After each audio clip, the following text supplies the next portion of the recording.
these right here, so... Oh, he topped it. He cold topped it. Okay. Gotta get up. Yeah. 8 iron. Oh, he shanked it. Oh, look at that line, ladies and gentlemen. Oh, boy, is he out of sync. Welcome to the Bogey Boys Podcast. You're joined here by Kevin and Mark, and we have had an amazing week of golf, but the golfing world hasn't had an amazing week. Definitely not. Our man Tiger. I know. What's happened there? Uh, What do we know, more importantly? well, I don't know, but what I do know is we haven't seen one picture of him. Like, how is he? How's he looking? How's his, you know what I mean? Like, And he spoke out. Is he released something on his Twitter today, or was it yesterday? No, yesterday it was after the tournament, thanking everybody for the support and saying they don't know how much it means to me. The fans seeing everybody in red and seeing all the players in red and how much the fans support means to me. It's getting me through this very difficult time. So that's his first statement. Everything else has been from his management group and from the orthopedic surgeons and things like that. Well, I hope he sees this podcast and gives a good shout out to me for being in red as well. I feel terrible.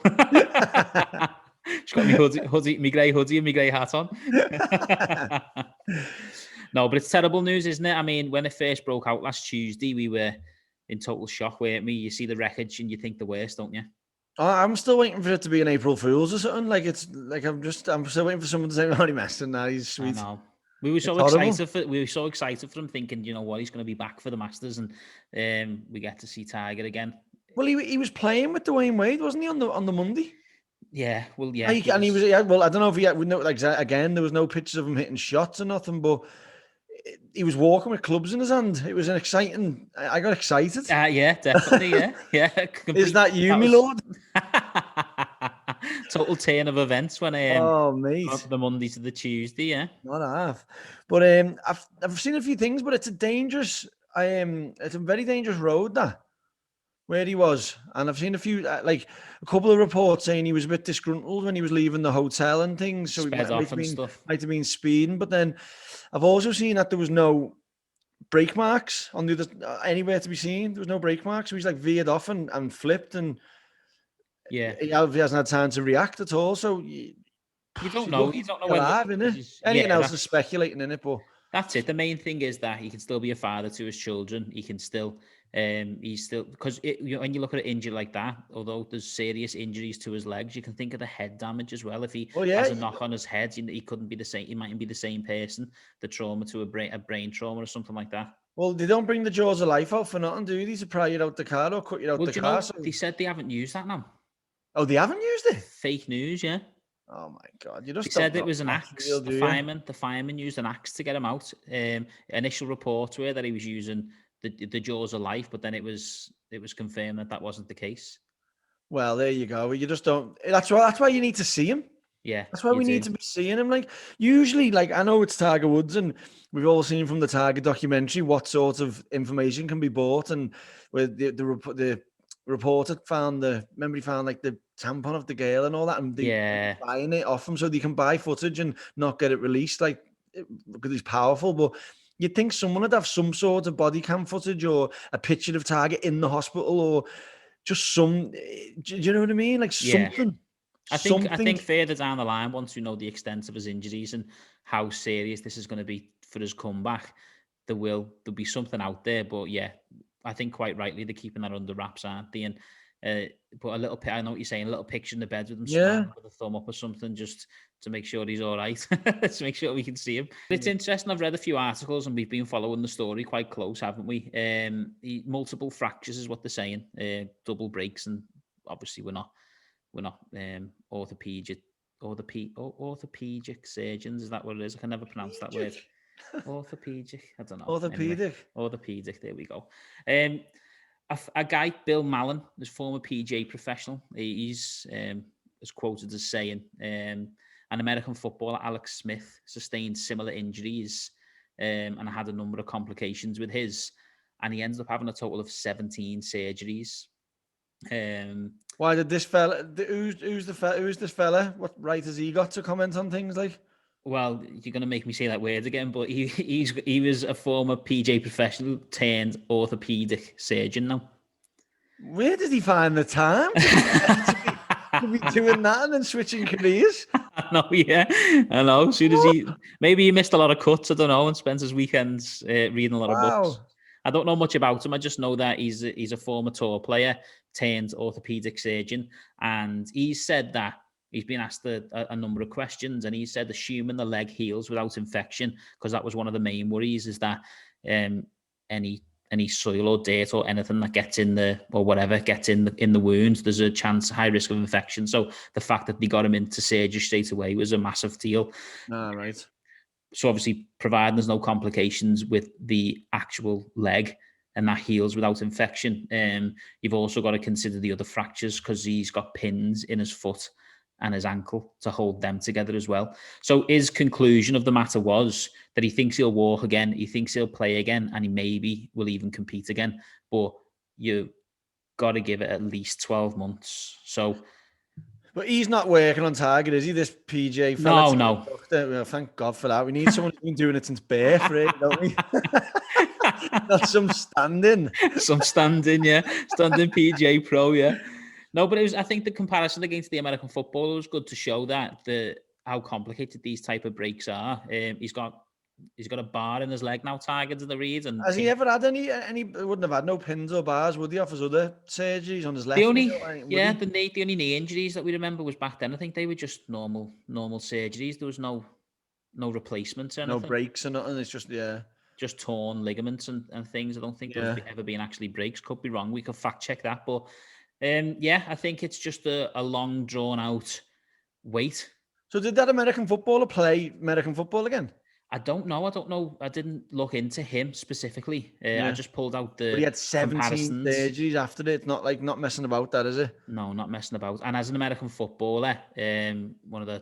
I don't know what position he played, but he'll be one of the highest paid sports people out there, won't he? Because they get a lot of money. So he wouldn't have got... We would have got the best treatment out there. You would have expected. So, whatever club he's attached to would have they pay to get them, because they're costing him money by not playing, isn't he? They would have made sure, 100%. So it's one of them. It's heartbreaking, isn't it? Because as much as we're glad that he's okay, the golfer in us and the selfishness in us is like, when are we going to see him back? And I know that's not a question for now. We just want to make sure that he's okay, but you still want to see him back, don't you? And it's like 1,000,000%. Even if he goes and plays the Kirby Open or something, like, I just want to see him play golf again, and I want to see him win again. Even if he wins the club champs or something. I know. But great tribute by everyone this week, wasn't it? Unbelievable. Paying that tribute to him, and we'll come on to that later when we review the WGC Championship. But for now, all we can do is hope that Tiger gets back to his best as soon as he's in possible. Everyone's thoughts, isn't he? Like the golfing world was, even people outside the golfing world were messaging me on this one. Yeah, definitely. People phoning, making sure that was all right, making sure I wasn't on the ledge and stuff. Got to worry about you sometimes, Kev. Yeah. But in other golf news, moving on from Tiger, the R&A have said that they're going to revise the amateur status rules to give greater financial support that's required in the amateur game. Well, it's about time, because these are you're still, petrol's not free, accommodation isn't free, and traveling around isn't free. So at the end of the day, and then you've got to pay to get in the tournaments. You're a kid, you don't work. The families, it gives more money into the grassroots, and at the end, it's going to make better players, isn't it?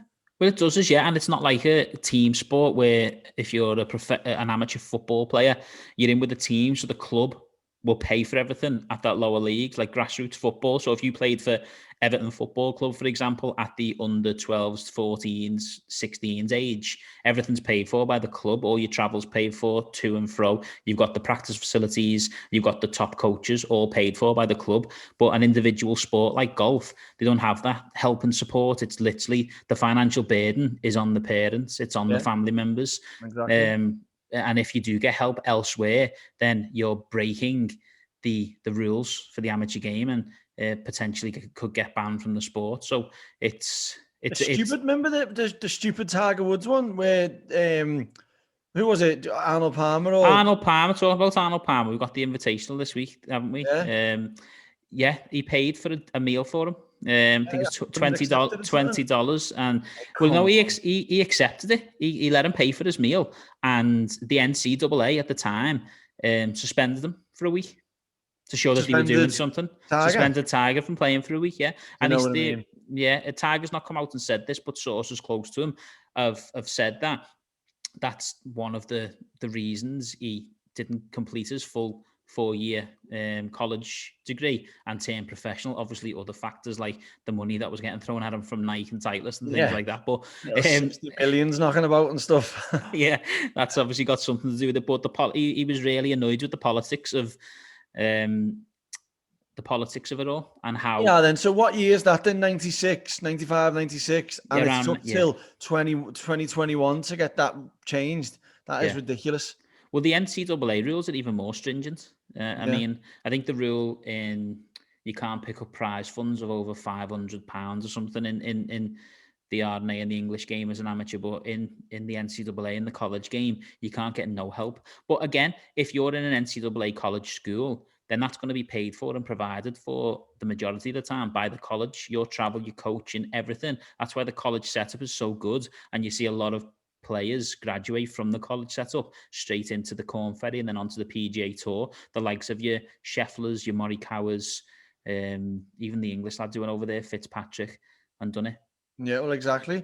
But you've got to remember, it's all well and good being part of a college, being part of the England setup. Like we had that Ewan Ferguson, being part of the Scottish setup, getting flu everywhere. It's not really about them, is it? It's more about the people that. Well, it doesn't that class of sponsorship then if they're paying, if the England Golf Association Union is paying? Well, no, because it's government funded, isn't it? So it's not private. That's not private investments as such. So they're not being privately supported by somebody. And again, I don't know the rules exactly, but I would assume that the reason that they've got that type of rule in is so they haven't got an unfair advantage. But in turn, all that you're doing is giving an unfair advantage to the guys who get picked at the national level.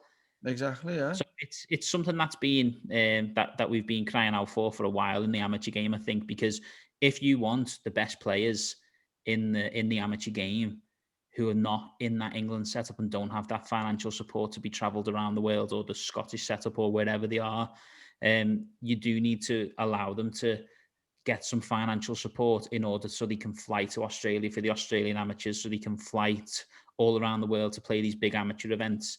And then if they're playing in these big amateur events, they're going to get more amateur ranking points and then put themselves in a stronger position to make that national setup. More experience in it, more everything. It's a better all around. I remember a story years ago of Bobby Charlton getting a hole in one at some sort of golf day, and then and the prize was a car, and to accept it, you had to turn pro. So he just you know what I mean, took it, turned pro, and then Did he turn pro? Yeah. Fact check, maybe. I was going to say, yeah. Bobby Charlton, the golf pro. I think, do you know what? I think I remember when we used to play the Alex Ferguson golf day. I think I remember Alex Ferguson saying the story about it. Was that what it was? Yeah. Yeah. I wouldn't put it past that's wrong, blame Alex Ferguson. We'll go with that. But no, it's good that they're doing something to help the game for once, rather than bringing distance rules out that are hindering the game. So it's good to see. No, it is definitely, and it's well overdue. Well overdue. One thing that is overdue is me and you getting back on that golf course. But we can officially say we will be playing golf this month now. Because it's March, isn't it? Yeah. Oh yeah, lovely. Where did February go, by the way? Honestly, where did it go? I know. It's always a short month, isn't it? Just whizzes by. Yeah. I mean, short. I feel like it was January yesterday. It was. Wow. I know. It's crazy, isn't it? Wow. Yeah, we'll be back on the golf course at the end of this month, the 29th of March. I'm getting an advent calendar. Like you count down to Christmas. I'm going to eat a chocolate every day until it's... in fact, I can't even have chocolate. It's Lent. Lent, yeah. There you go. How are you getting on with your Lent? Well, I give up 10 things and I've got 2 that I haven't broke. I've given up 3 and so far so good for me. I'm still making excuses about not going out and doing my exercise, but the other 2 takeaways and fizzy drinks, I'm doing well. Nice. Well, So I've far, so had good. one takeaway. I've had one fizzy drink, and I've had one scoop of Nicola's chocolate thing that she had. So I've still got a couple of things left. Oh, I've had a couple of beers as well. I've basically fucked it. But I'm still keeping it going, even though I've had them couple of slip ups. I'm not indulging. Yeah. You know what I mean? I'm still going to keep it. Try and stay on track as much as you can. Yeah. Might make it more of a weekday Lent thing. Yeah, weekends are too hard, aren't they? Yeah. Especially when we start playing golf again and you just want to... Especially when the golf's on, the weather's lovely. You just want to have a little Corona, do you know what I mean? That's been the hardest part about all of this last weekend, it's been perfect golf weather. And I mean perfect. As if we're not allowed to play golf when the sun is cracking the flags. Even now, looking outside, the sun is cracking the flags. It's a joke, isn't it? It is. But we'll be there. We'll be there soon. Yeah, soon. Sure. We will. But on to the golf this week, Kevin. 4 tournaments to review. It's been a non-stop. We didn't get to watch much of it. We only got to watch the WGC in full. But the other 3 events that we'll touch on first, the Puerto Rico Open, the last one Tony Finau won. Yeah, and Victor Hovland won this one as well, didn't he? Yeah, he did, yeah. I didn't really watch much of it. I've seen a couple of highlights of Grace's finish. Some finish that to Eagle win. birdie. Yeah, Eagle birdie. Shot a bogey 366 to win by 1 over Johnny Vegas. Yeah, and even the prize money there, it shows you the difference in getting into them WGC events. He won 540 grand there compared to 1.8 million for Morikawa. Did Morikawa win 1.8? Is that what he got? Yeah. Wow, that's amazing, isn't it? So it's like, that's what, 4 times as much, basically, nearly. Yeah, it is. And it was an emotional win for Grace as well, because he lost his father last month to COVID, didn't he? And yeah, you could see that when he'd finished, looking up to the sky and things. But that's his second PGA Tour victory. He first won his first victory, his maiden victory in 2016. So it's been a long time coming, 5 years since he last won. But you'd always see that, don't you? There's always like a Harris English done it as well, didn't he? Harris English went 5 or 6 years, a bit of a gap. It just shows how difficult it is to win on the PGA Tour. It's a tough school. It's a tough school. And I'm not taking anything away from Grace, but none of the big boys were there. So it's like, it's a PGA Tour victory. Yeah, that's what they always say about, because they say the same when Hovland won it and things. It's always in conjunction with a bigger event, isn't it? Yeah. So it's like Finau really hasn't won on the PGA Tour in my eyes. We're not giving him that now.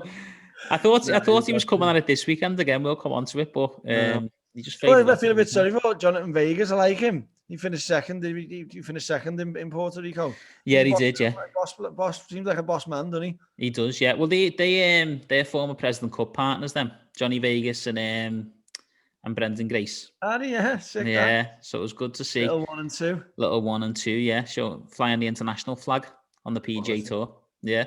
But no, another good victory. He's got his place this week in the Arnold Palmer Invitational, Grace. So be good to see if now he is with the more established top players in the world, to see how he gets on, see if he can keep that current form. Yeah, no, definitely. Yeah. And then moving on, we had Phil Mickelson return to the Champions Tour at the Collegard Classic. Why is he not going to put and probably travel and all that? He's good enough to be playing in Puerto Rico and these PGA Tour events if he's going to be trying to win majors, he's too good, isn't he? He is too good, yeah. He is too good. I don't know, because he does float in between them, doesn't he? In and out, and it's just, I don't know whether this was another last-minute one, but they're all 3-day events, aren't they? And it's a shorter course, so is he just trying to get his game? If you want to be playing, you don't want to be playing 3-day events and then bobbing into 4-day majors, do you? You want to be getting a taste of the real deal. Yeah, and he has been struggling of late, hasn't he? He's not making many cuts, and if he is, he's making them on the button and then falling off. So be interesting to see what comes with Phil Mickelson, but he did pay his respects to Tiger. He had red and black on, didn't he, to his friends? Yeah, brilliant. Another one doing that, but he lost his 100% record. So he was two for 2, wasn't he, on the tour? He ended up finishing tied 20th, 4 under. It was actually Kevin Sutherland who won. He won by 2 shots. He sawed off a chasing pack that included Mike Weir, Steve Stricker, Jerry Kelly, Jimenez, David Toms, and Mark O'Meara. Well, there's a straight away, and a person that you can march it up to from the seniors to the PGA Tour is Steve Stricker, because he'll be playing this week, the Ryder Cup captain. and he's come third there or second. Yeah. And then you can see straight away once he gets put into a slightly diluted field this week how he gets on. So yeah, definitely. Well, was it Steve Stricker the couple of weeks back? He's flying. Yeah, that was at the was the one Brooks Koepka won? The Waste Management. Yeah. It was Waste Management, wasn't it? And Steve Stricker was leading after 2 rounds or one back or something. Yeah. Remember, like our friend James, he said, is it normal for Steve Stricker to be up the top of the leaderboard like he's 52 or something? Yeah. He's like, no, but that is not normal. That's definitely not normal, no. But yeah, and then we had the first official tournament on the LPGA Tour. Now, we had the Tournament of Champions a couple of weeks back, but Cambridge in Florida starts for the females Florida swing as well. Nelly Korda won a 4th LPGA title, won by 3 shots. I know, and she's 22. I know, superstar. I'll say superstar in the making. She's been around for a while, but she's always up there, isn't she? She finished 3rd. Remember, we said that she went head-to-head with her sister, didn't we? Yeah. You wanted to win, but then you don't want her to win at the same time. And she finished 3rd there, and then her sister won the last event, didn't she? Sister won the Tournament of Champions. Yeah. Jessica. Yeah, back-to-back wins for sisters, yeah. Yeah. Hey, do you know another thing as well? The prize money, 300 grand for there. Yeah, we spoke about that, didn't we, last time? Yeah. Well, it's funny you should say that. We'll come on to it later. You know the prize fund for the Drive On Championship this week on the LPGA Tour? Do you know how much that is? No. $1.5 million. So Morikawa's just won 1.8 for winning. It's funny you should say 300 grand because he's won 300 grand more than that whole purse. Yeah. Yeah, I know. So it just shows the difference in the levels between the male and the female game again. Yeah. But that's one good thing about Modest Golf as well. Modest Golf are trying to even that up with the news that they're having a joint event again, aren't they? With, I think that's €2.5 million purse for that one. Ah, nice. Well, I think even lower than that, like the 2020 tour, Chris Hansen does joint events, doesn't he? Yeah, exactly. So it's nice. It's nice. It's nice that they're starting to integrate it in it. It is needed, yeah, it is, because no, what's the point in these women playing if they're not going to get the support financially? I seen something on the social medias around the mini tours. I can't remember for the life of me the girl's name, but she's a mini tour player, and she said Hannah Gore or something, wasn't it? Hannah. Yeah. Did you see it? Yeah. Yeah. I'll get the name. So what she said is it's 600. She played in the tournament, a $600 entry fee. And then when you consider the amount that you've got to spend on your food and your board and your travel, second place received £1,000. So you can play your best for 4 days and finish second place in a mini tour tournament on the women's tour and lose money. Exactly. Do you know what I mean? Just why would you do that? It's just what's the financial benefit for somebody who wants to back the women and support them? What financial benefit do they get? Because it's not like they get a lot of exposure on the mini tours either, is there? No, exactly. For publicity and things. So yeah. Hannah Gregg, her name was. Hannah Gregg, yeah. So a lot more work needs to be done, but it's good to see that. I know Sky Sports have got a lot of inclusion initiatives for the women's game and what Modest Golf are doing. And like you say, Chris Hansen's 2020 tour as well. So watch this space, and as I say, we'll back it all the way, won't we? Definitely. I'll say it's quite fitting that the sisters have won back-to-back events, Nelly and Jessica Korda, because it was the first time that had been done since Annika and Charlotte had done it in 2000. It was Annika's first tournament back after watching since 2008 she played. So it's just amazing. Like, it's just a good little bit of synchronicity, isn't it? Yeah, it is. The return of the GOAT. Again, another one who wore red and black on Sunday. Yeah. For Tiger. Amazing to see. Do you know that in her career, she made 298 cuts out of 307 starts? Consistency alert. It's 97.1% of cuts made in the career. And then she made the cut again this week. With a bit of controversy, weren't there? Mate. Like, obviously, it's mad. Another thing about the rules of golf, again, the rules official can come and give you the penalty, and then if they get it wrong, there's no like they can't take the shots back off you or like make you go and replay it, because what happened with Sorensen, it was on the fifth, a ball was under the gate, and the rules official come over and told her to take an unplayable to get relief. So she did, blah blah, went down the hole, made a triple, and Dan Maselli caught up with her on the following hole to apologise for the mistake that he'd made, and said that it was a movable obstruction, sorry, and she could have actually opened the gate and played the shot. Oh. Do you know what I mean? And what did she end up doing on the hole? She made the triple. How did she react to that when he come over? You know what? She actually wasn't that bothered. She just said, class. The guy was saying, this is going to hurt me. It's eating me up inside. I'm so sorry. And she said, listen, please don't feel that way. I appreciate it. And then he went, it won't happen. I won't make that mistake again. So it was all love in the end. Yeah, I mean, she must be getting some sort of big payday to be there, mustn't she? Yeah, she's not bothered by a triple. Definitely. But no, Bryson would have squashed his head. I was thinking the exact same. Can you imagine if somebody like Bryson got on top of that and they called that? He'd have stood there, wouldn't he, and had a head off with the rules official. Or Patrick Reed. Patrick Reed would have been better. Yeah, it would have been great if it happened to Reed, though, wouldn't it? I knew you'd have a bit of that. But no, another good tournament to start. And as I say, the LPGA Tour underway, as is the Seniors Tour Championship as well, catching up with the PGA Tour. Going forward now, are we going to review every tour?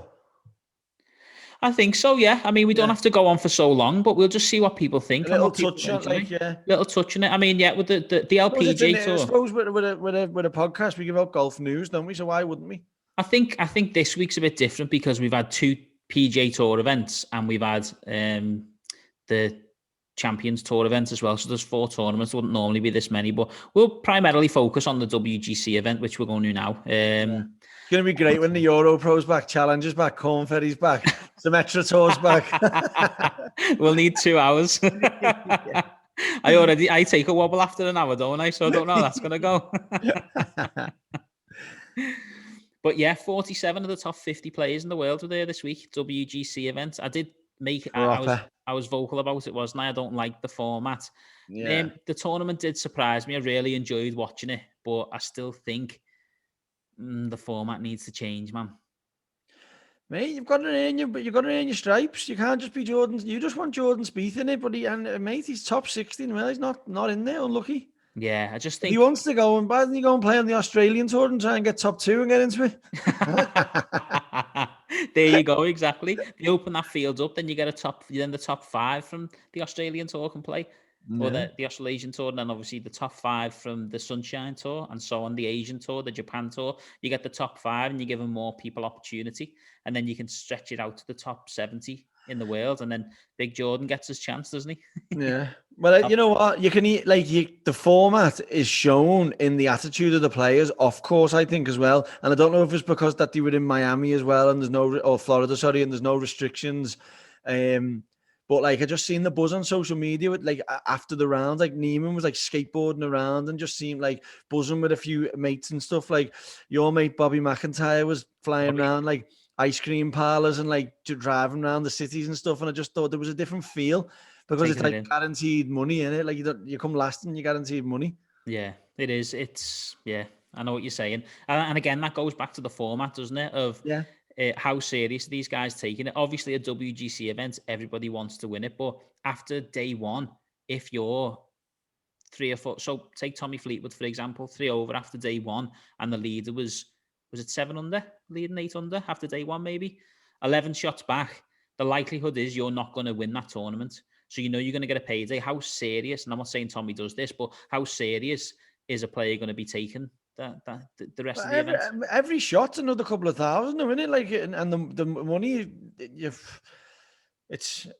taking it seriously to come, surely. Yeah, but I just mean from a winning perspective, they go out and play, like we say, with these type of players, top 20, top 30 in the world. They don't turn up to events just to make up the numbers. They want to win. No. So, definitely. And I'm not saying that they can't go 64, 64, 64 and win, because Cantley nearly done it the other week. So they are capable of doing it, but it just makes you wonder, doesn't it? The format, does that make some people think, oh, do you know what? I'm getting paid anyway, so I'll take my foot off the gas. Whereas if you shoot 3 over on day one or 4 over on day one, and you're thinking the cut level par, you know that you can't think about, oh, what am I going to do Saturday, Sunday, because there mightn't be a Saturday, Sunday there. So it just adds that pressure. It's interesting. It's all with the players' attitude, because if you look at, and it's quite fitting that we had the TaylorMade, Dan Morris from TaylorMade on last week talking about getting Dustin Johnson into the Sim 2, because I think, again, he's started off the tournament with the Sim 2, and then by the Saturday, he had the Sim 1 back in. I know. So, and he was like, so would you do that in the Masters?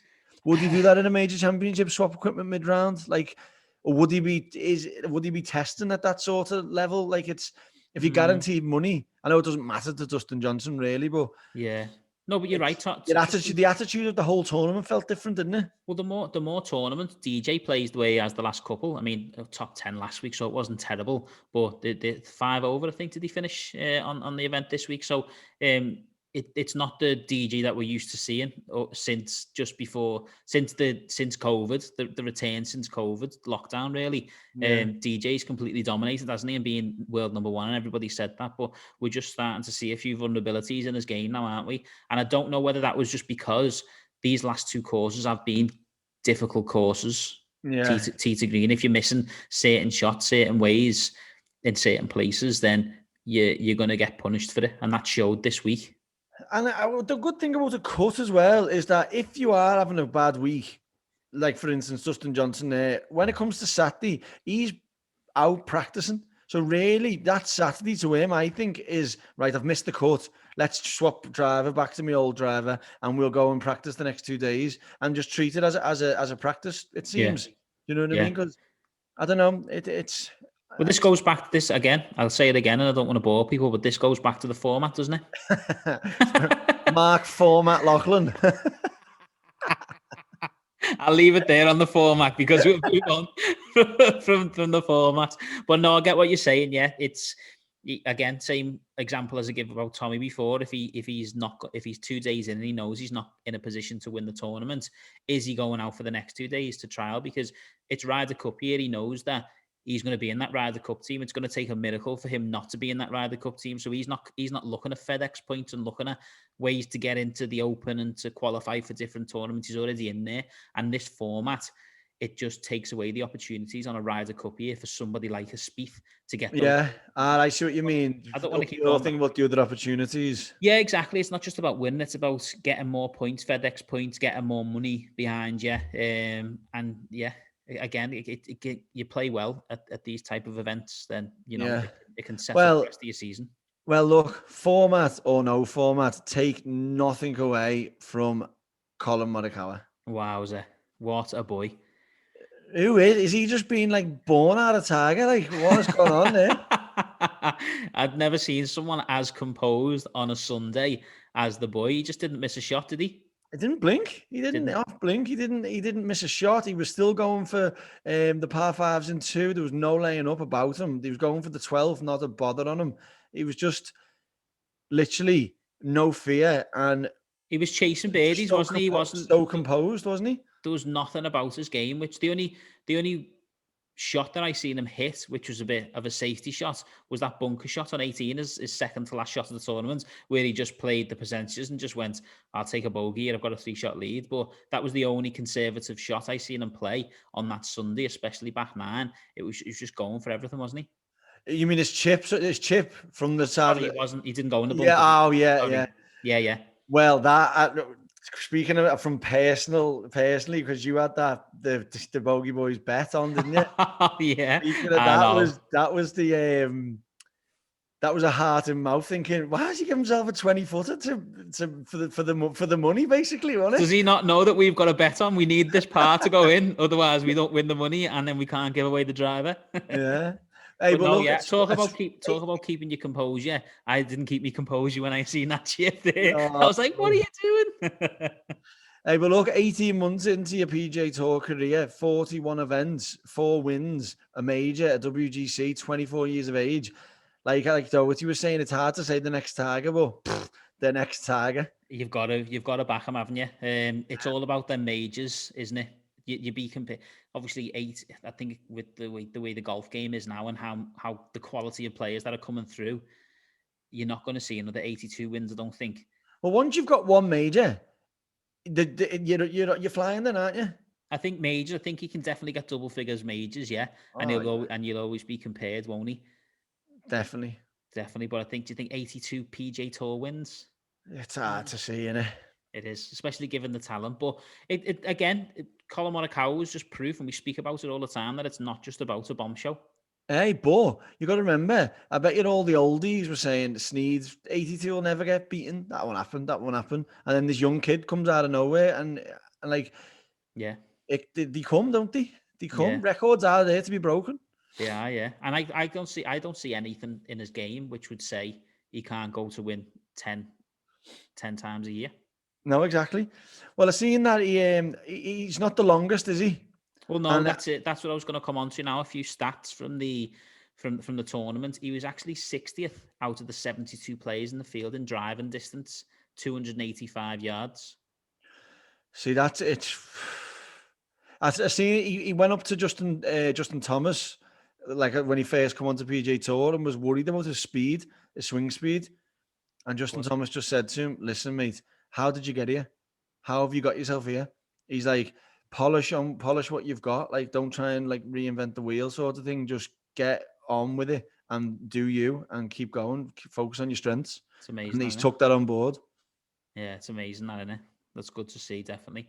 But the driving accuracy on that, 5th in driving accuracy, was he at 47 out of 56 fairways. Good. It just shows, even though he's a bit further back than these players, he's in position a lot more times, and I don't think there's many better iron players than Morikawa on tour.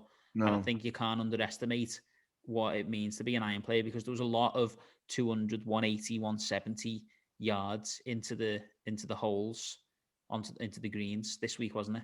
Yeah, well, it's one of them as well. If you haven't got the length, like I think was it 16, and you could see Bryson's line that he was taking. He's going for that bunker. Yeah. The 320 carry, he's going for that green tag bunker, and then he puts it in the water. I think he put it in the water twice out the 4 days, it's just once you haven't got that length, it takes everything out. If you can hit a fairway with that little cut that Morikawa hit, it's robotic, isn't it? Well, that's perfect, because you talked there about Bryson. He's taken on very risky lines where it's got to be perfect, and his swing's not in balance, is it? You can see the way he's swinging it. Timing's got to be perfect. Yeah, when he catches them, it's going to go a mile, but timing's slightly off, and he's slightly offline. He's going to find himself in trouble more times than not, whereas a Morikawa could be 60 yards further back than him, but more times than not is going to be in the fairway in a position. And in my opinion, Morikawa's a better iron player than Bryson anyway. He is. No, definitely.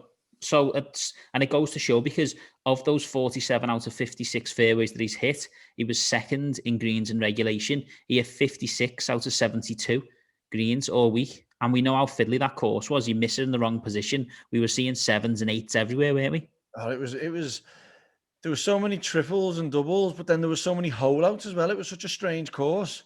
I love the course layout, mate. I loved it, because you got punished for your bad shots and you got rewarded for your good shots. And I love a golf course that does that. And I think that goes to show, because 40% of the field were over par and the winner was 18 under. So it shows that if you're not playing well, you're going to be a plus for the tournament. You're going to be in and around level par, over par for each round. But if you are playing well, you're hitting fairways, you're hitting greens, you're gonna see that birdie. And that goes to show, because he led the field in strokes gained tee to green. And I think pretty similar to the Genesis last week, it was about how you get from tee to green and then rely on the putter. Whoever was the better putter was going to win. I know, but like, see the way them greens are rolling a foot slower than the PGA Tour average. Oh, was they? Yeah. For the how they usually have them set up, and that was because if it was landing on some of them peaks and some of them things, it was rolling off anyway. Even though they were slower, and then there was no grab. Like I seen Cam Smith on one of the holes on the Saturday. He pitched it on the green perfect, and it's just started moving dead slow. And there's like, oh, this is going to go this. And it went all the way down and into the water. And I'm like, he's getting a bit too punished there. And Yeah. I know I'm probably a bit more biased towards him wanting to stay on the green because I had him in my picks. But like, I was going to say, yeah. Yeah, I noticed the way you noticed that one. I kept flicking between. I was doing a few other things, and I'd flick the golf back on, flick it back on. I think I flicked it on 3 times, and every time there was a ball landing in the water, and every time it was him. He did. He had a bad. Was it a bad Saturday? Wasn't it? Saturday, I think he was 5 over. Yeah, and that killed his chances because I was worried at first, thinking, oh, here's Kev He's getting going to a win win this. out of pot I know. I wasn't happy, to be fair, but it is what it is. But yeah, you're right. It was a bit punishing, and you can imagine if they'd have got those greens rolling a bit faster, you did see a lot where they were getting them onto the ledges and they were coming back to the feet. But you don't want to see. I know it makes it more difficult, but you don't really want to see that. You want to? Nah. I don't know. I do like to see that, mate, but I'm more of a short game man. I like the imagination. Do you know what I mean? Yeah. I do like the imagination around the greens. I'll be honest, I don't like it when you play a decent chip and it does come back to your feet. I think that's too harsh. So the undulations maybe are a bit too severe. But that happened to Morikawa on the second, didn't it? Yesterday, come back on all the way back down to like where he was basically. Yeah, exactly. Well, hey, speaking of short game, right? It's amazing. Like, obviously, Morikawa's 24, and like he's obviously tried to get that advice off JT, didn't he? Going about the swing speed. Yeah. And then he spoke there in his interview about getting a lesson off Mark O'Meara on his putting, changing his putting grip from the claw to like I don't know what he called it, but it's like Tommy's. No, it's like yeah, he called it. What was it? The clutch grip or something like that. The clutch, yeah. I know, but he changed it anyway. Mark O'Meara gave him a lesson on that, and then he said Paul Azinger saved his life out there with a chipping lesson. So it's amazing that he's at that level, but and you still got to remember he's only 18 months into his career, so he's still hungry to learn and take advice. I was going to say that's increased my respect for him now, because somebody who's willing to go to these veteran pros who've been there, done it, and they're willing to listen. You wouldn't find like a stubborn bastard like Patrick Reed going over and trying to get that information off them, would you? He'd be like, I'm all about myself. And Bryson as well. I'm doing it my way or the highway.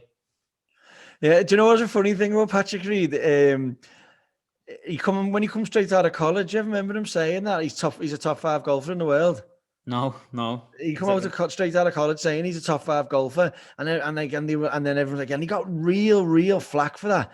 He got real like lots of shit for it on the social media, on everything. He got battered, and then really, if someone else come out of college now saying it and a bit more likable, it's like, go on. Yeah, I'm backing you. Say that we want that. Because you've been hated from day one, hasn't he? He has, though, hasn't he? I think the same time when Reed come out and said that, Poulter come out and said, on his day, it's him and Tiger. That's it. Yeah. And he didn't get as much flack as Reed saying that he's a top 5 golfer. I love that, Well, then, because Tiger done that interview, didn't he, with that famous one?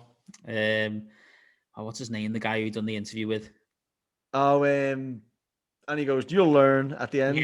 Yeah, exactly. Tiger says it, and you're all like, "Go on, Tiger." Reed exactly. Well, he's like, I feel like I want to. He's like, I think it's a bit of a statement to say you're going to come out here and win. He's like seconds, like top really 10's like good out here, and he's like, well, I think second sucks and third's even worse. Like, if I'm not going to turn up thinking I'm going to win, there's no point. And then he goes, "You'll learn." That's it. Yeah, exactly. Well, just before we moved on from the WGC, I know we spoke about one of the up-and-coming superstars there. I just wanted to touch on another 2, Victor Hovland and Scotty Scheffler.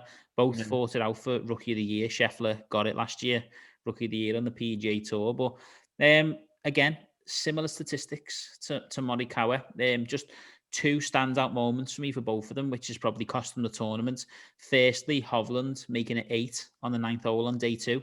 Made a hash of it, didn't he? Quadruple, yeah. He's really unlucky because when that goes in the bunker to go up against the lip, and then you're sort of chasing it, then aren't you? And then for it to go right back over the other side and straight into the bush again, and then he has to take an unplayable. Done well to get up and down, to be fair. I know his bush play was on form though, wasn't it, in the final round? that up and down was unbelievable. Where he held the club back and then just pushed through with it. Yeah, that was unbelievable. That was really that was at 16, was it? That was on 16, wasn't it? Yeah, I think unbelievable stuff. But yeah, again, we talk about the driving distance for Hovland. We'll speak about him first. Very similar to Morikawa. 61st in driving distance, just 1 yard behind Morikawa at 284. He had 43 out of 56 fairways, and he had the same amount of greens in regulation, 56 out of 72, and he was second in strokes gained tee to green.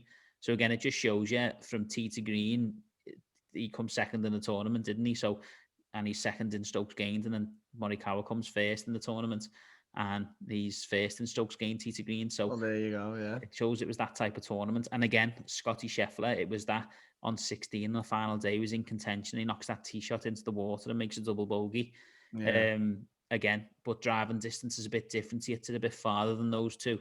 He was 15th in driving distance at 305 yards. But again, 46 out of 56 fairways, 55 out of 72 greens, and he was 5th overall in strokes gained tee to green. He gives it a good old smack, doesn't he, Scheffler? He's big, and he's a big boy as well. I didn't realize how big he was. Or was that just that big? Did he get that T-shirt out of the shop and there's no sizes left? Did you see how big it was on him? He's like, shit, I need the red T-shirt. I went and bought the quadruple XL. Probably would have fitted me, that.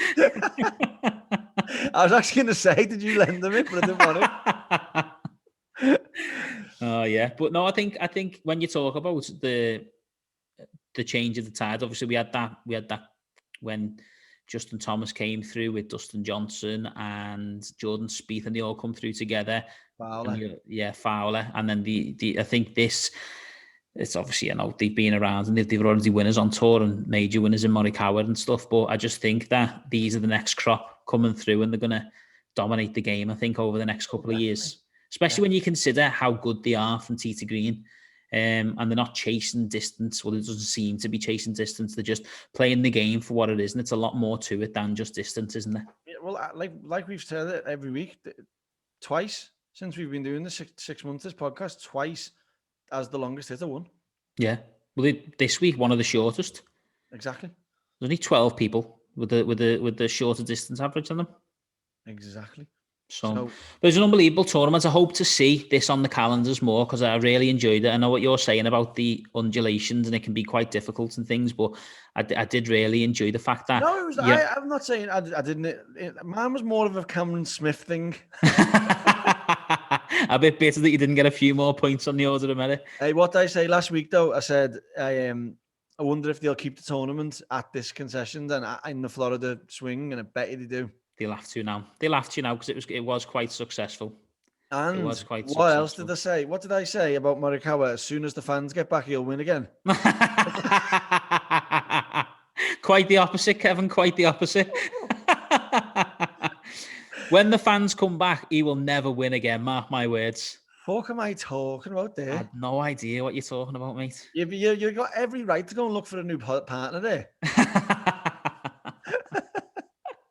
Oh, but what an event, and it was perfect really for the lead up to the Masters in Augusta, because even Horschel said it was like a similar to Augusta, where you've got the undulations, obviously not as difficult as we all know, but you have to be really clever about your misses, and that showed as well because Billy Horschel and Koepka, out of the top 10, were the only couple who didn't have double bogeys. Yeah, bogey was the worst score. So if you're limiting your mistakes, you're always going to be up there or thereabouts on a course like that, aren't you? Well, it just shows you. I don't know how many holeouts there was, but on the first 2 days, there was 14 triples or worse. That's like club level golf, isn't it? That's our level golf. Yeah. Yeah. Sunday medal, Saturday medal, tournament golf, that for us. Exactly. Throw a treble in there. Speaking of the Masters and speaking of golf tournaments in general, my girlfriend was sitting there and she goes, it was getting to the back nine on Sunday, and she's like, oh, so this where it gets good now, and you know who's going to win. And I was like, yeah. And she's like, but it starts on Thursday. I was like, yeah. She's like, Thursday morning. And I was like, yeah. She's like, why? And I was like, I actually can't answer that, to be honest. I actually don't know why it is. But then I started looking into it, and it used to be, and up until the Masters in 1934, it used to be 72 holes, but it was 3 days, and it was a 36-hole Saturday and then they used to play it. But Bobby Jones changed it, and the idea of changing it is because he wanted to stick a few different events in the middle of the Masters tournament and make it more fun for the patrons to come, That's why the Masters got such a good spectator feel about it. There was like an approach putting contest on the putting green. There was an iron contest. There was a driving contest, all in between the things. So to stretch it out over the 4 days, and they felt it was unfair on people who didn't play the best golf over 36 holes. So it was weird that it changed back then, wasn't it? And Yeah, just very weird. Yeah, bit of to be honest, I always thought it was just 72 holes. Didn't know there was a difference. it was 72 holes still, but it was Oh, only the days. Okay. Yeah, Oh, right. Yeah. I know what you're saying now. Yeah. So, but then I was trying to look further to see was it ever just one round or anything like that, but I couldn't actually find anything dating back because this is 1934. So I suppose when we talk, that. I suppose on that subject as well, when you think about it, were they 4 balls then? Because you got to think of pace of play and how dark it gets if you're playing 36 holes on a Sunday. Yeah. How many people are in the field and things like that? I know. Interesting. Obviously, it isn't. We'll look more into that, I think, because there's got to be a reason that there's 4 days. Because it is like when she said it to me, I was thinking, I haven't got a clue, love. Just have a Super Sunday golf day. She was like, so 4 days out the week is golf. That's like half your life. And I was like, well, yeah. I was like, when you put it like that, it makes it even better. Yeah, and we do the range on a Monday, we play on a Tuesday, we range on a Wednesday. So literally, it is all of our life. I know. I was like, golf is life. Talk about golf widows, don't they? And that's what they say, innit? Exactly, you go missing. Yeah, brilliant. So what I've got for you this week, it's my turn of the Get It Wrong quiz. The quick fire questions. Quick fire questions. I had you off last week, didn't I? You've had me off the whole time. I had myself off in the first one. No, I'm looking forward to this, because we changed it up a bit. It was a bit unfair on you last week, wasn't it? Because I changed the rules, but let's see how I get on. Are we just going 5 again? What? 5 again. 5 questions, yeah. Right, go on, I'm ready. So, spell shop. S-H-O-T. Shop. Yeah, S-H-O-T. Right. Shop. Oh, are you getting it wrong? Yeah, because that's the point of the quiz, isn't it? Yeah, well.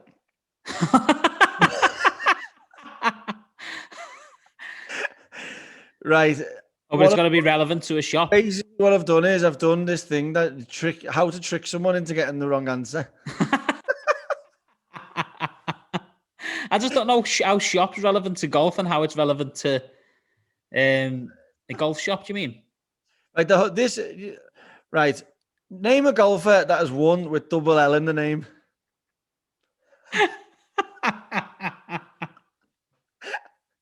Patrick Cantley. Double L. Double L in the first name, one. Yeah, so the right answer is Collin Morikawa, isn't it? What? But I've said Patrick Cantley, so I've got it right now. You're pissing me off with this game. The PGA stands for the professional golfers. Too slow. Too slow. Yes! I just think an association in my head. I couldn't get association out of my head. I just couldn't get that. It's so difficult, that quiz, isn't it? Who is the longest driver in the world? Brooks Koepka. Yeah, and then my last one was a little trick one. I'm going to do the thing on you anyway, the trick on you anyway, and you don't have to get it wrong, but this is just the thing what I Googled. Go on. Right. Spell milk. M-I-L-K. Spell milk. Spell milk, right. No, you have to get it right. This isn't to get it wrong. This is just a trick. Okay, M-L-I-K. Right, spell milk. M-I-L-K. Right, spell milk. M-I-L-K. What does a cow drink? Water. Hey. And the one I was trying to do before was spell shop. S-H-O-P. Spell shop. S-H-O-P. Spell shop. S-H-O-P. What you do when you get to a green light? Stop. Do you now? Yes!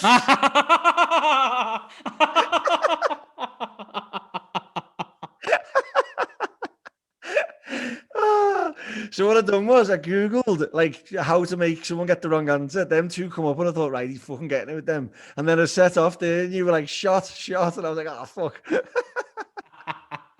Right. Yeah, here's one. Spell toast. T-O-A-S-T. Spell toast. T-O-A-S-T. Spell toast. T-O-A-S-T. What you put in a toaster? Bread. Well done. Hey, that was on there as well. So it's well able for that one. Right. Now that we've got that out the way, it's that time again. It's that time again. It's that time again, y'all. The birdie boogie bust, the birdie boogie bust, birdie bogey bust. Right, here we go again. Birdie bogey bust. I love that song. I love that song, you know. It's amazing, isn't it? I can't get it out of my head. What's the feedback being like? Well, Greg Evans said it's a bit cheesy, innit? It is a bit But like cheesy. I was like, you've got to be cheesy, haven't you? That's what it's about, innit? It is a bit cheesy. Yeah. But Is that all we've had? that's it, yeah. No one else has really said anything, but there was a good few listens on the last one, so I'm hoping that somebody's going to say something. But no feedback is good feedback, really, because no one's complaining. Well, there you go. There's no complaints, so that's a good thing. That's it. We'll take cheese all day. What's your birdie, brother? So my birdie is a bit of a funny one. Webb Simpson hit a shot into I think it was like the 14th, and then turned around to his caddy and goes, "Did you just fart?" His caddy goes, "No." And McGinley and Doherty and that were just laughing their heads off. Oh my God. He could, and he was proper giggling. He couldn't, and I started laughing. I just thought that was boss. That. Oh, I missed that one. It was so funny. Gutted there. What a birdie. Yeah. Did you fart? After he hits the shot. Oh yeah, straight after he looks at him. Did you just fart? Brilliant. The way he caught that. Oh, amazing. Yeah. What's your birdie then? It's got to be the Tiger tribute, hasn't it? Definitely. Yeah. I mean, he's come out and said, hasn't he, that it's hard to explain how touching seeing something like that is. And he just said every golfer and every fan is helping him through this difficult time. So it's obviously a very difficult time for him. We spoke about it at the beginning of the show, didn't we? And we'll speak about it till he's back, pretty much, because he is the GOAT. But I think it was a nice touch with the tribute across all tours, wasn't it? Amazing. Yeah, good to see. What about? It's interesting that your birdie is that, because that sort of leads nicely onto my bus. Because my bogey, because my bogey is all the Adidas players not wearing red, because it was obviously like a Nike sort of advert thing. I just thought it's fucking Tiger Woods. He transcends brand. There's a time and a place as well, because it's not as though Adidas are struggling. I know. They're quite competitive, so it's not. And Tiger uses he's got the tailor-made as part of the Adidas, like the. Yeah, you're right. The whole thing. So you think that they'd just be like, yeah, bang it on. Well, that is strange because it looks better that Adidas, if Adidas did do it and fucked off the sponsorship thing and said, you know what, I know it's Nike's the red thing, but we're going to do it anyway for the greater good. And they would look better. Yeah, they would have got a lot more respect, and instead it's vice versa now, isn't it? They're getting they're getting a bogey, which is probably one of the worst things you can get in it. Oh, definitely. Definitely. But it's caused a bit of flack as well, hasn't it? I think Max Homer was getting a bit of stick, and a few other players for not doing it. Well, Max Homer turned around and said, obviously, he's got a number of different sponsors that he needs to put on his clothing, and he just didn't pack a red. But he said, I know what Tiger means to me, and I hopefully showed that last week when I won, and he presented me the trophy at my home course. So the course that's so local to me. So he said that in itself is enough tribute to Tiger. I mean, I love Tiger and he's an inspiration. So I just think there's more to it than wearing the red top, is what he said. I know, but there's just not, though, is there? As proven by you on the podcast today. But again, Garcia as well. I mean, I don't know whether this was just a cover up for him, but he said that he was wearing green from one Masters champion to another. Well, but he's Adidas. TaylorMade Adidas have come out and made the players not do it because not one of them had red on. I know. So that's just. It's a lot. I think it's a bit more deeper, isn't it, than what we're seeing? Yeah. There's something a bit more to it now. But a rifle bogey. Well, my bogey this week is, we haven't mentioned them yet. We did mention a couple of the young starlets coming through, didn't we? And one we didn't mention was Matthew Wolff. I just think Wolff, though, shoots an 83 and withdraws, man, and still gets paid 32 G's for it. On the one hand, I can sort of see like shooting 12. What did she was it? 12 over. 11 over. 11 over, and then like Disneyland's just up the road. Take your 30 grand, go and have a little play out. Like it's like if you're getting free money, innit? I said I weren't going to mention the format again, but it goes back to the format, doesn't it? That he can do that. Do you know he's played absolute garbage for that day, but then you compare that to Brad Kennedy. Yeah. So Brad Kennedy, you're probably thinking the way I am. Who's that? I'm about to say. Exactly. I've no idea. I've never seen him before, but he shot 81 round one. Now he could have quite easily picked up his clubs and said, you know what, that's that. But he never. He carried on and he shot 73, 69, 73. So it just shows you can pick your game up. It's not the end of the tournament. He finished tied 61st out of 72. So finishing those 3 days at 1 under, and then finishing the tournament at +8 just shows.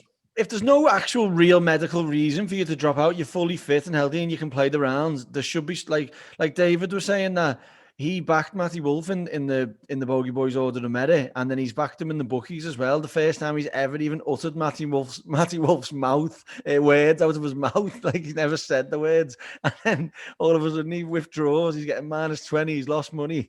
He's gone to bits. He should be banned. He should. If there's no reasonable explanation for it, and you're just pulling out because you're playing garbage, he should get a week suspension. No. And I'm being serious there. He should not be allowed to play. Of course. Yeah, I think because if he's taking a spot up, like we say, because there's only 72 players allowed to play in it, the way that the setup is, and he's taking one of them spots up to just play crap and then be back. You know what? You shouldn't get a week's ban. You know what you should get? You should be banned from the next WGC. Then it's more financially punishing. Yeah.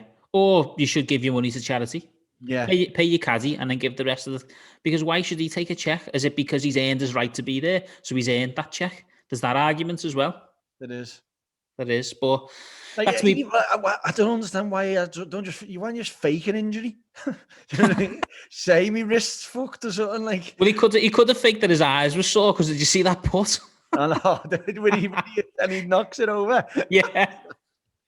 He doesn't even get a penalty for that either because he's not addressed the ball. So he gets to just put it back. So that he can't even say that's one of his extra shots because it wasn't. No. I look at his scorecard and he started his first 6 holes like me. Yeah. Yeah. Worse. That's possible. I was going to say, yeah, is that possible? Yeah. So bust, I think we can agree on this, can we not? I don't know what yours is, but I know mine's Tiger Woods. The Tiger crash. Well, mine was a little bit more detailed. It was the Tiger crash, obviously, but more to the point, why hasn't he got a chauffeur? Yeah. And if you see his face on the week before when he's like smiling like that, he's day before when he's with Dwayne Wade, but more the week before when he was commentating. If he's high on some sort of pain meds, or his body obviously doesn't react well to whatever sort of a sedatives that he's thinking, and he's been pulled over for driving and being cabbage before. Someone in his team, he's a billionaire, like they should be there saying to him, look, we'll drive this week, Tiger, while you're on these things. He's got a Genesis Invitational car, put a man in it, and that's the end of it. Yeah, exactly. And especially given how bad his back is as well. And exactly. You know, the problems that he's having. He's just had surgery. Should he really be functionally driving a car? No, well, if you'd have any sort of, like, you'd have some sort of 2 aspirin sometimes if they're drowsy, or an antihistamine. It says do not operate a vehicle or machinery. And whatever he's on, that was well worse than antihistamine, that. Yeah. And if he's self-medicating, which he will be, he's obviously going to get up in the morning.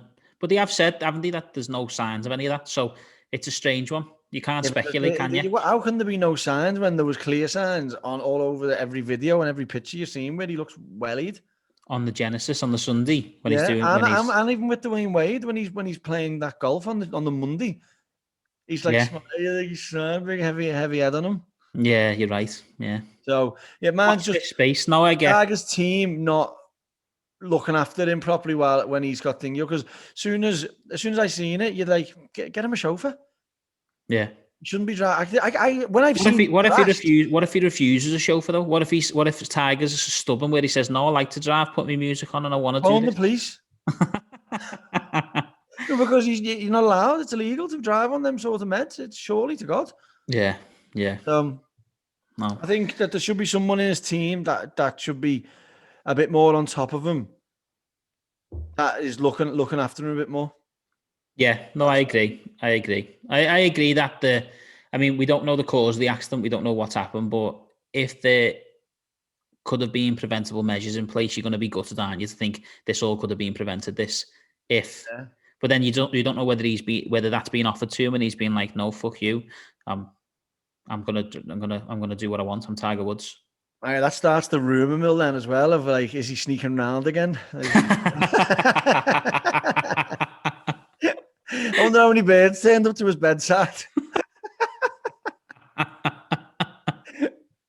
It's great how you pay tribute to him and then just leather him. I thought that was a compliment. Right, moving swiftly on. Ryder Cup season. We move on to the next Ryder Cup, the 12th, 1957th Ryder Cup. Yeah. Yeah.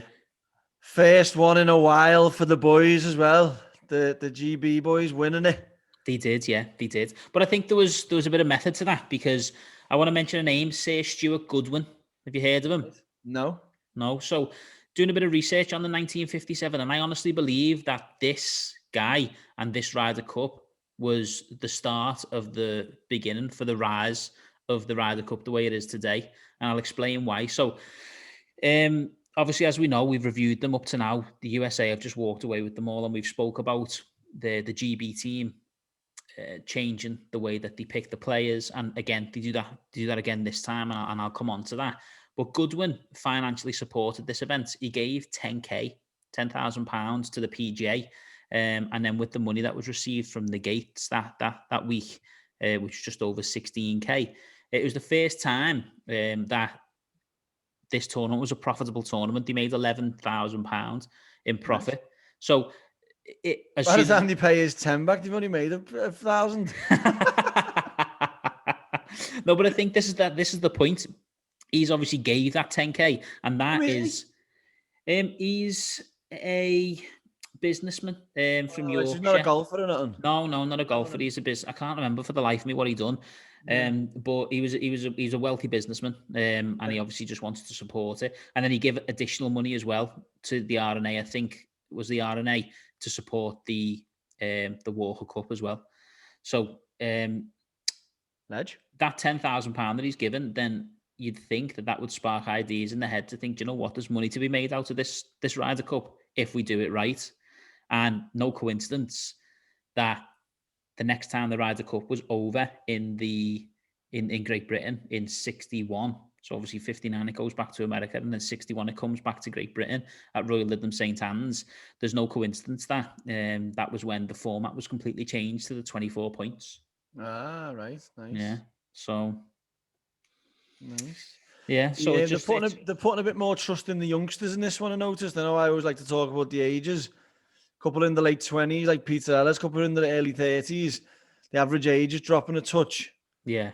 So it's you can eat a bit more trust going through into the thinking these are hard ones, and the 40-odd-year-olds aren't getting up to it no more. No, definitely. That's what I mean. They're putting a bit of faith behind it. Well, that goes on to them changing the format. So the team selection was a point system. This is the first time they've done a full point system. Out of the 12 players that got picked, 2 of them were picked because they won the Open and the match play, so they automatically guaranteed. But then the other 10 players were picked over a 2-year points-based system based on performance. So you're getting the most consistent players turning up, and like you've just said, no wonder they've gone on to win this one, because there's more of a strategic position to how the players are being picked. Well, that's it exactly. And you got more of a consistent player who's obviously a better golfer. Yeah, exactly. And then what was the guy's name from Ireland that you like again? Oh, Harry Bradshaw. Was he there again? He was there, yeah. Yeah, 50% strike rate, I seen. There you go. So, these are people now who've been consistently playing, and Peter Ellis, like you just mentioned there. Who you like? No, your boy. But yeah, so no, as again, we just touch on it, don't we? The 1957 Ryder Cup, it was one that Great Britain won, but I do believe that this was the start of how the Ryder Cup changed. The point system stayed the same for the 59, which we'll talk about next week, but 61, was when it really started to ramp up and the point system changed. Well, I've got a few pearlers from this one. Harry Wheatman got a year's suspension because he got left out of the singles for saying he'll never play again as long as that Reese is the captain. He had a bit of beef, have they? Yeah, but he went to a tribunal and it got overturned so he could play again. But he got a PGA suspension. Okay. From all, for the whole thing, from the whole golf. Livelihoods. Just because he kicked up a fuss about the captain. Yeah, I think he must have slandered him and said that he's not playing another Ryder Cup again. So I was murder anyway, 55. And also, I like to come with a bit of a random fact, don't you? So, of course. Do you know that the fella on the top of the trophy is an actual person? No. He's an actual golfer. Is it that Sam Ryder, is it?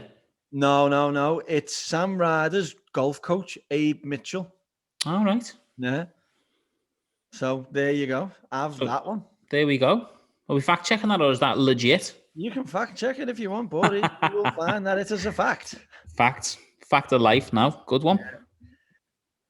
So moving on from the Ryder Cup there onto my segment. Well, obviously I'm calling it my segment just because you don't seem to have done it yet. I'll be honest, I've been a bit slack on this one. Is the one to watch segment. So we've already had Akshay Bhatia and we've had Tri Strafacey. Yeah. And now we're sticking with the mad names. Chung An Yu. You don't make it easy, do you? No. But what really caught me eye with this one is his name's Kevin Yu. Oh, so I wonder if Chung An is Kevin in Chinese. You start calling me Chung An. At the beginning, you're joined by Chung. In fact, you know what? It's not even Chinese when he's Taiwanese from Taiwan. Oh, from Taiwan. Okay.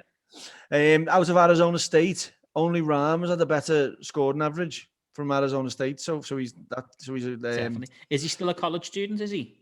No, he's right now. I'm not too sure. He was in 2019. He come third to Wolf in the NCAA, and he won the men's Division 1 thing, but wasn't the final. He'd won 3 or 4 tournaments on the lead up. I'm not sure if he's still in college now because this was done in December. This article because I couldn't find any. It was for this season coming up. That was all. Yeah. Do you know what I mean? Because that one last week was December. He was number 1 amateur in the world. Right.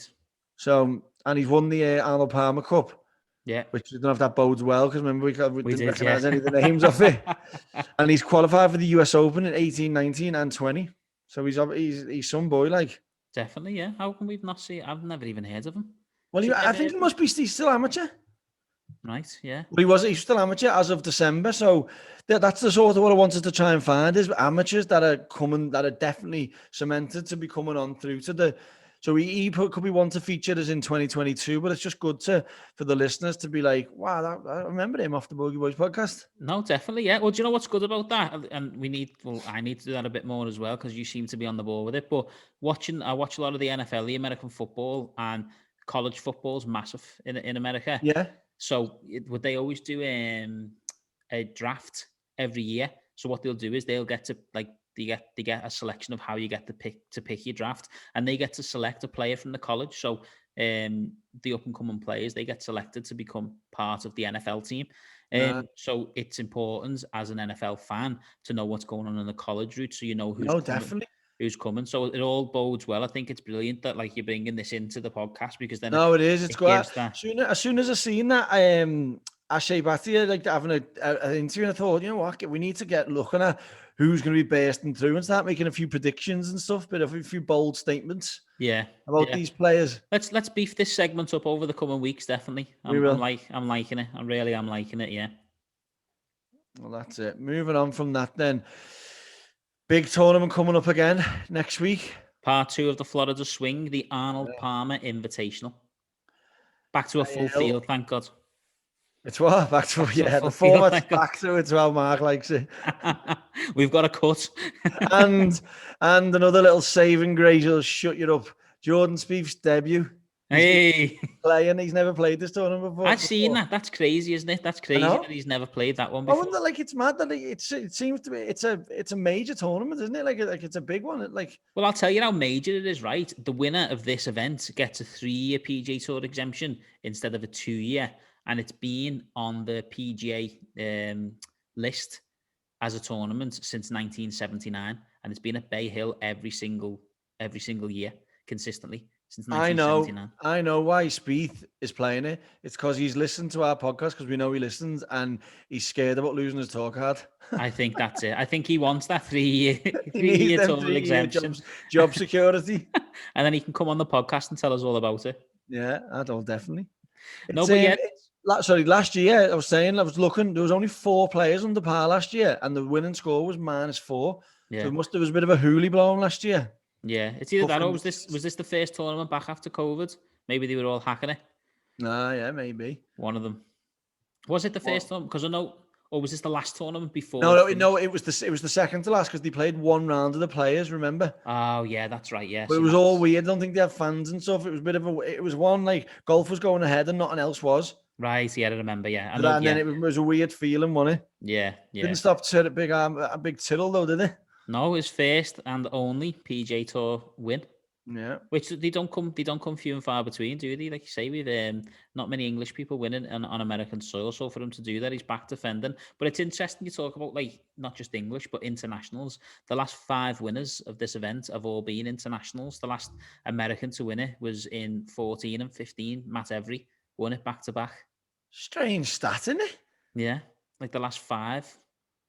I'd say that'd be one of the only events where anything like that's happened. That's why it's such a good fact, because you like there's more Americans, isn't there? The odds are in the Americans' favour, especially for 5 years in a row. Well, and if this is a tournament that's on the Bay Hill course every year, so it's probably the most consistent tournament that they have, bar the Masters in Augusta, obviously.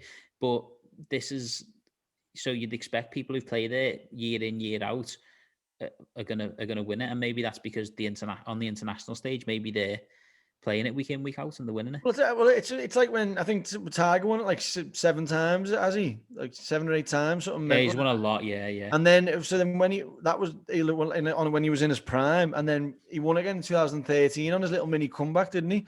So because he's got a feel for the place and he knows the course well, but which you'd think it'd be the same for everyone, wouldn't you? Yeah, well, that's it. Yeah, I mean, I didn't look back at who's won it over the last 5 years, but it might be that fact that, I don't know, maybe if an Adam Scott won it, or a Sergio Garcia or somebody like that, somebody who's played in it every year for the last 10 years. Yeah, so they know the course. They know the course, yeah, rather than an American turning up and doing it. But, you'd think, like, you've got a lot of American veterans you'd think could turn up and win that, like a Phil Mickelson or someone, wouldn't you? Yeah. Well, speaking of American veterans, both Ryder Cup captains have had sponsors invites this week. Yeah, as we mentioned, Steve Stricker, but then Padraig Harrington's got one as well. Be interesting. I hope they play together. Be nice if we played together. Imagine they both stormed it. We're like, I'm going to fucking pick myself in this team. Wouldn't be the first time. Yeah, or they made the team. I know. What do you reckon they do? Got to play, haven't you? Pass it on to the vice and say, you're captain. I'll do it next time. There's the armband. I'm going out to shoot me lights out. No, but yeah, it should be a good tournament. He's not the only one who's got a sponsor's invite. We spoke about him a couple of weeks ago. Cam Johnson. He returns again. Returns again for his second PGA Tour start. Obviously, didn't have the best of tournaments, missing the cut. No. A couple of weeks back at the Genesis. Was it the Genesis he played? Yeah, well, he was meant to play the Farmers Insurance, but then he got COVID. Yeah. So he's played at the Genesis and missed the cut, but it should be interesting to see how he goes this week. Boss, if he just makes the cut and gets a bit of money, or like does well and gets another start, and it just kickstarts the career for him, then it's a proper story. That it's already a proper story, but it's life changing. Do you know what I mean? Yeah. He's not just playing these events; he's actually doing bits in it. Yeah, but there's you just mentioned there, Jordan Spieth is making his debut, but there's a few notables that are missing this week. DJ, Justin Thomas, John Ram, and Morikawa are all missing. Has Morikawa never been in the field, or because he won that he's pulled out? Do you think? I'm not sure. I didn't check. I wouldn't know, but No, I think if he'd have made commitments to play, he would have carried on playing. Because I mean, Max Homer did it, didn't he? Max Homer won, and played the following week. I don't think that would be the issue. Maybe because there is so many tournaments in Florida, they're just picking and choosing because the Players is the big one next week, isn't it? Yeah. Yeah, that's like a fifth major, isn't it? The Players, so I love the Players, yeah. it's the best in it. I love it myself. One of the best tournaments out there. I like this week as well. It's got a good feel to it. It has, yeah. I mean, you've still got the likes. Bryson's playing, Tommy Fleetwood's there, Rory McIlroy, Patrick Reed, and it's no slouch either. 7,454 yards, par 72. Beast. The course that they'll be used to anyway. No. Yeah, and like we mentioned there, so looking forward to another big tournament as we continue on the Florida swing. And the time difference in Florida again, like it was nice that finishing about 11 o'clock, wasn't it? Like, yeah, you can watch it all. A little bit better. Definitely. We always talk about the times, but it's so important being in England, isn't it? Like, it's like, and you've got stuff to do on the Monday. Yeah. Like, definitely. you don't want them to 1, 2 o'clock in the morning. It's a nightmare. No, having to get up and watching we never normally make them, do we? We normally have to get up and just watch the repeats. I know. Yeah. But before we move on to our picks, just quickly, the LPGA Tour continues as well on their Florida swing. It's the 3rd Drive On Championship. So it's the first time it's going to be at the Golden Ocala in Florida. And this Drive On, we spoke about it last week, about the story of Madeleine. Oh, yeah. Yeah. That was brought about due to coronavirus, where they couldn't have the international tournament. So they put a few tournaments on in America to keep the tour going. And it just, the whole point of it is just to show the resilience of the players on the LPGA Tour. It's a par 72, 6,852 yards. But we spoke about this earlier on. The purse, 1.5 million for the tournament. So it's like, and as you said, it needs a cash injection. He's getting some more just for winning. Never mind the whole purse. Well, he's getting this whole purse plus Korda's winning money together. Just for the win, yeah, just for the win, yeah, 1.8 million. I know. So, but it is. But again, another event that we'll be talking more about next week, and we're looking forward to watching. If we can try and watch them both, we definitely will do. Yeah. Just to go back to touch there to the Bay Hill, it's Tyrrell Hatton, Francesco Molinari, Rory McIlroy, Mark Leishman, Jason Day. We're your 5 international winners since Mata. Yeah, so they are winners, aren't they? All of them. Yeah, they're all multiple winners, aren't they? Yeah, multiple years on. Couple of major champions, Rory, Molinari. Multiple years on tour as well, aren't they? Exactly, yeah. Yeah, no. Jason Day, major champion as well. Yeah, well, there you go. Right then, order of merit time. Slid into the top 10, Kev. Slid in now.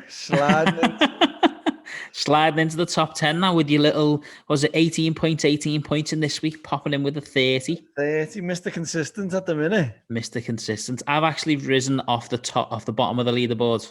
Well done. I got myself 20 points this week. And it was all down to Carlos Ortiz finishing eagle birdie to sneak into the top 20 and give me some points. So without that, you wouldn't have had no points. I'd have still been bottom of the league, yeah. Well, actually, your Kieran got 5 points, so I'd have been bottom on my own.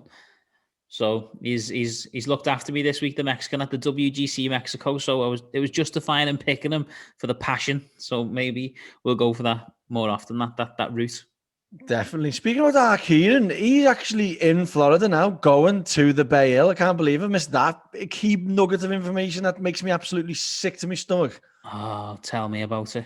Like he's just swanning around Miami like it's nothing. The same week that we've just had to cancel our trip to Turkey. I know, yeah. And he's a little bastard, isn't he? Amazing though. Like, I'll have time to get some footage for the Insta. Yeah, definitely. Hope he enjoys himself. I'm sure he will. Happy boss. Yeah, it will be amazing. Back having fans there, love it. Hopefully he's there. He might get a bit of insight. Hopefully he gets someone at the course that he can meet to do his picks for him and get him off the bottom. You should go straight up to Hudson Swafford and just say, I'm the brother of the Bogey Boys Podcast. Sort us out. Yeah, can you do my picks for me for the Bogey Boys order a minute? Shall I pick you, yes or no? Yeah. Right, let's have your picks then. Shall I go first? You went first last time. Yeah, go on. Yeah, okay. So pot 1, Rory McIlroy. Didn't know he was a past champion, but now that I know he's a past champion, it's justifiable pick. Cemented in. No, I just think he's close, Rory. He is close. No, he is definitely. He's showing signs of being very close to. I think when he does win a tournament, he's going to romp it. Yeah, he's going to win by a few, I think. Definitely. No, yeah, he just needs to get the putter rolling. I seen a statistic that he'd missed three putts in the first couple of rounds between 3 and 7 foot.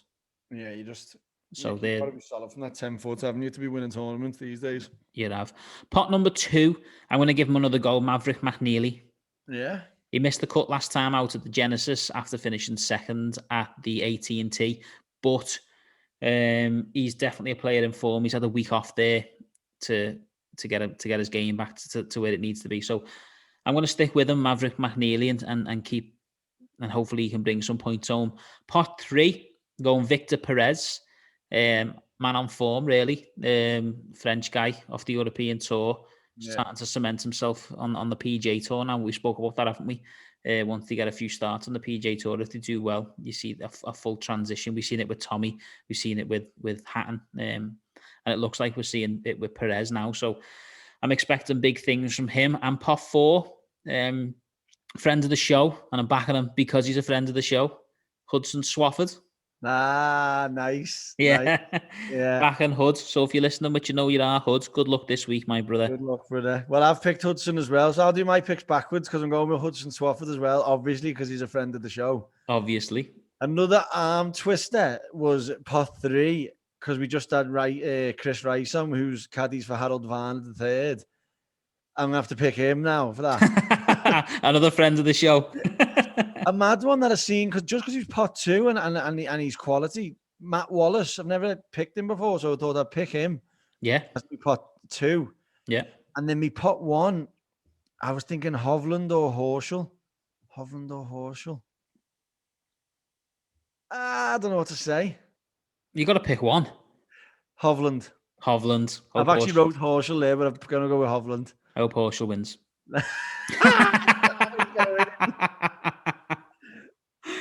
Solid stuff. I've got some making up to do, me. At least I'm off the bottom. That's the main thing. A new leader, Danny Jones, DJ, the GOAT. DJ, man. Yeah, the grey GOAT, as we call him. I love the format. I was thinking it was too volatile, but now it's perfect because it's such a big emphasis on pot 4 and 3, even though like I've went with my heart over my head. It seems to have worked so far for you. Yeah. I might as well just get a dartboard and just throw the thing at it and pick one. Yeah, no, but look, another fantastic week of golf to look forward to. The Arnold Palmer Invitational, and then we've got the Drive On Championship across the men and women's tours. And then in a couple of weeks, the European Tour will be back playing. And yeah, more tournaments to look forward to, more golf to get excited about. And we'll continue to provide this information and try and grow the game that we love. That's it. We've got plenty more interviews coming as well. We've got a couple of guests lined up this week. So they'll be available on the Patreon for our Patreon members. And obviously available for everyone else a little bit later. Yeah, on the normal scheduled times, yeah. So thanks for your support, and until next week. No, thanks very much, Kevin, and we'll catch you up next time. Ciao. A bit of a helping breeze right here, so... Oh, he topped it. He cold topped it. Okay. Gotta get up, yeah. 8 iron. Oh, he shanked it. Oh, look at that line, ladies and gentlemen. Oh, boy, is he on the sink.